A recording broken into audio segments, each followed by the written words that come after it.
Hello, probinsya kang Antique. Ako ya si SP Noel Alamis. Kadya nga adlaw, may i-report ako kaninyo ka mga akan mga resolution nga ginimo. Ang nagligad nga April 22, 2024, nakahimo ako kang sang ka resolution. Ang title kang resolution, requesting all electric companies, telecommunication providers such as Globe and Smart, Barbasa Cooperative, and other firms involved in installing wires and cables on public roads and highways within the province of Antique to elevate all wires to a minimum heights of 15 feet above, such that this measure is crucial for ensuring public safety and reducing the risk of accident. Sa title pa lang, rigyan din ang rason and that pataasan natin ang mga wiring na makita natin sa karsada. Wiring kag kuryente, kag mga telecommunications. No? Kag sara sa mga rasonan that nga pataasan natin, kay duro nga mga bus operators nga ngayon kang bulig kanakan, kay duro rin kita nga mga turista nga arabot riga sa probinsya ng Antique, kag nag-request anda kang bus, tourist bus. So, sa kadya, ang atin nga tourist bus, medyo tag-as rin. No?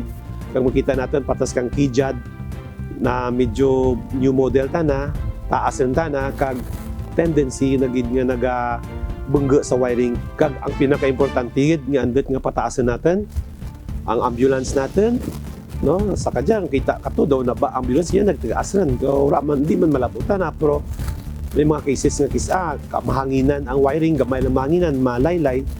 So there are tendencies nga ang atin nga mga ambulance ma-stop.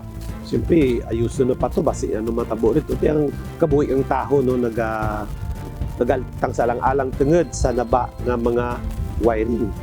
Kaga, ang main purpose git, sarap pagit sa pinakanaming rason, andit nga pataasan natin, kay kita nga mga turista, example, kung kita magpanaw sa ibang lugar, kung gasakay kita sa bus, usually, wala pa gani kita kaabot sa ating destination, nahilig kita mag-picture-picture sa sulod ng bus, hindi kita masatisfied kay mas bida pa ang mga wiring ay tama ka na ba.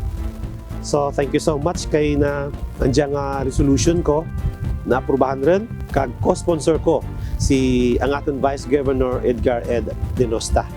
Maduro-duro pa ang mga rasunes, mananyo manda nga andot imuun natin dya, kay manang ko, this is very crucial para sa development ng probinsya natin, kag para sa kaaraydan kang atin nga turismo sa probinsya.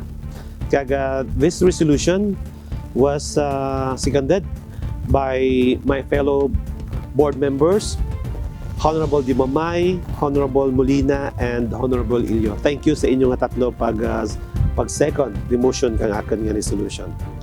So, kabay pa nga kita nga mga Antikenyos rigan, kung may makita kamo nga mga nagba nga mga wiring nga anytime pirmi lang ginatukudan kung mag-agi ang bus, you have a right to come to our office para mareklamo natin ang diyang mga problema sa naba nga wiring. Thank you.